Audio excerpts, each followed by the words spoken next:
What's up YouTube? I'm back, and today I'm continuing my journey of destroying the Commonwealth and occasionally trying to rescue my kidnapped son. Without further ado, let's get right back into my adventure. My son could be getting tortured, killed, or worse, being forced to watch no games videos. However, he would have to wait because I had other things to do. I went to go investigate the Museum of Witchcraft.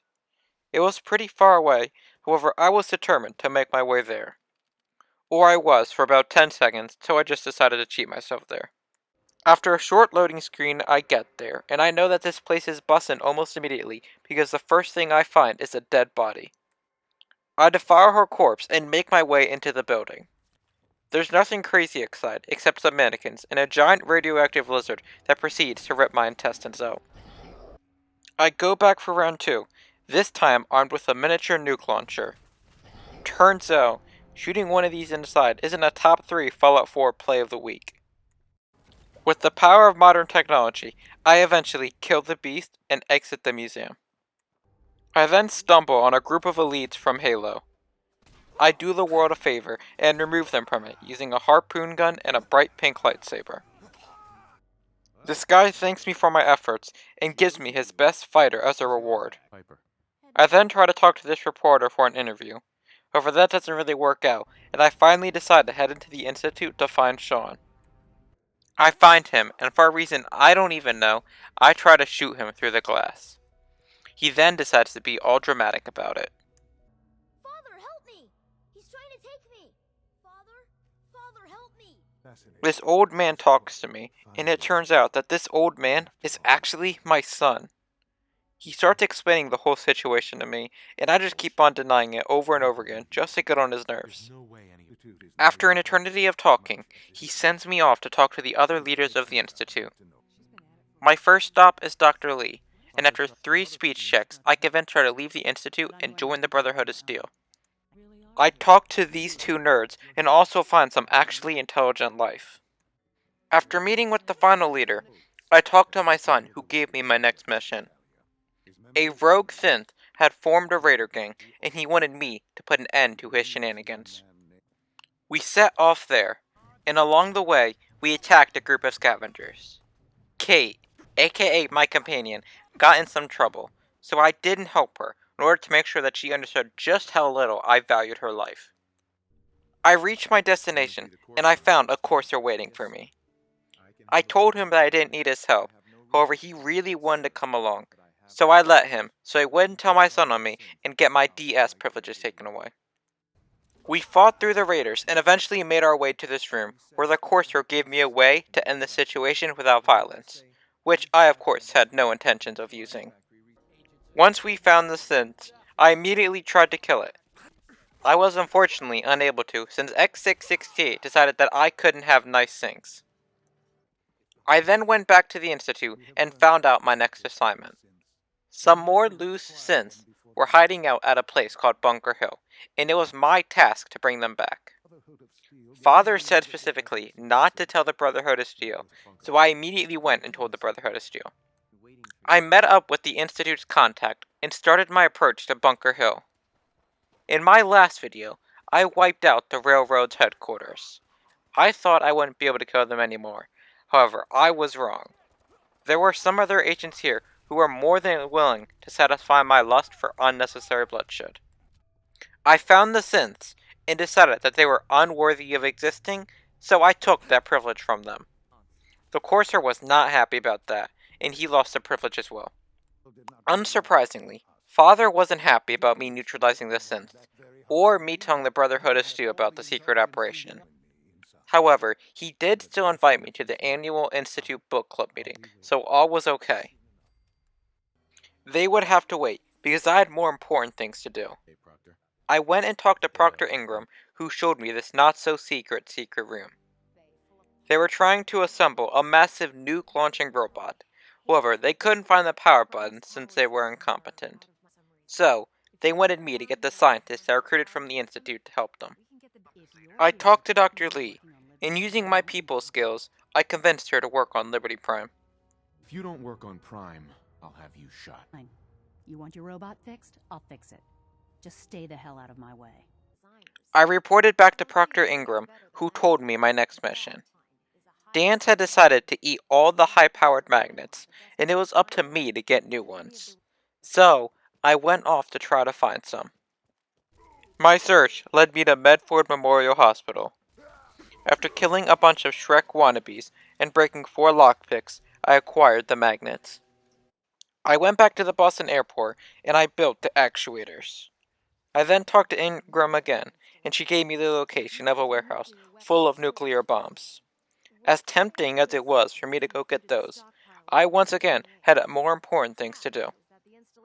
I listened to this distress signal, and when I went to go investigate where it was originating from, everyone was already dead.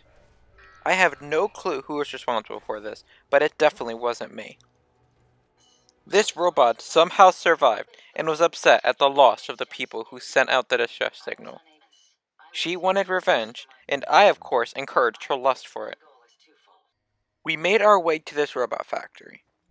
Once inside, I destroyed some useless pieces of junk and got this device off of the corpse of a robo-brain. I tried to talk to Ada about it, however I was rudely interrupted. I then tried to talk to her again, but was interrupted a second time. I made sure that there wasn't a third. I installed the device on Ada, hoping to use it to track the slave master of the robots. It turns out, the Wi-Fi signal wasn't strong enough, so we would need to get another one. So we fought some robots that were probably fresh off the assembly line, and got another device. That still wasn't enough signal, so we would need to get a third one.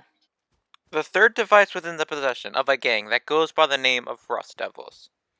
I went to their secret hideout spot and fought through their base, eventually finding an unguarded suit of T-51 power armor.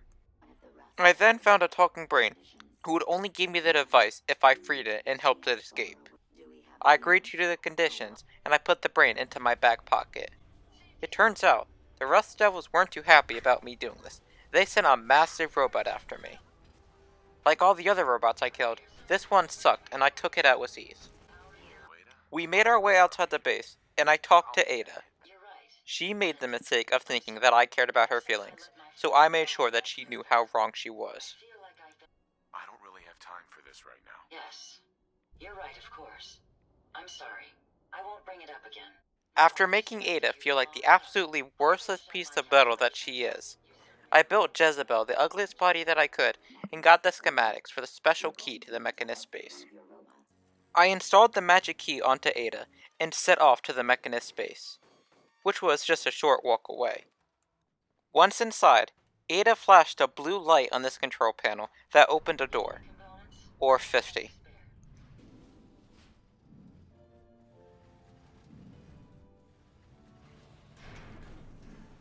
I fought through the Mechanist hideout, destroying a lot of robots. I'm not sure how many, but it was probably a big number, like 12. I eventually found myself in a spacious room where the Mechanist was waiting for me.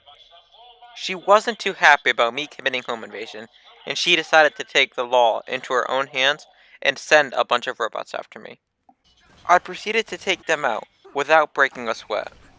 The robots, however, just kept on coming. Fortunately, the Mechanist forgot to pay her power bill, and the endless horde of robots was grounded to a halt. As a punishment for wasting my time, I killed this floating spear, as well as the Mechanist. I then talked to Ada, who told me that there were still loose robots in the Commonwealth that were putting innocent lives in danger. She suggested that we go stop them, and I said, No way. Once I finished up there, I went to Concord, where there is a cult of radiation-worshipping cultists there. They weren't too happy about me nuking their friends in the last video, and decided to blast me with enough radiation to develop 16 types of cancer. I left there quickly, and decided to go to my son's book club meeting. In order to properly prepare myself, I decided to get absolutely wasted. At the meeting, my son told me some good news. He had developed cancer, and he would be dying soon. And the good news didn't stop there. When he dies, I would become the new overlord of the Institute. With that distraction out of the way, I went to Sanctuary and I found this old, frail woman. She wanted me to give her some drugs, so I of course did. I then built her her very own room where she would do normal old woman things like knitting, baking, and sacrificing newly born babies. I then talked to this nerd who asked me to improve the living conditions.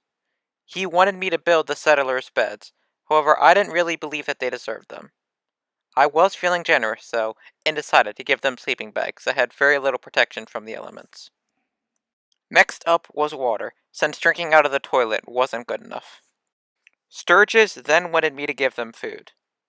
Eating a variety of nutrient-dense foods is important for your health, so I made sure that the settlers here would have a nice diet of tomatoes and nothing else.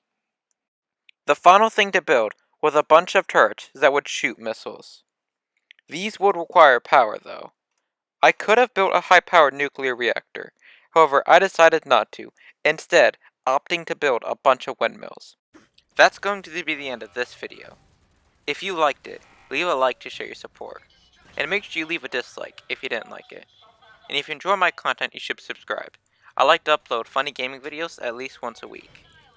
God bless, and thank you for watching.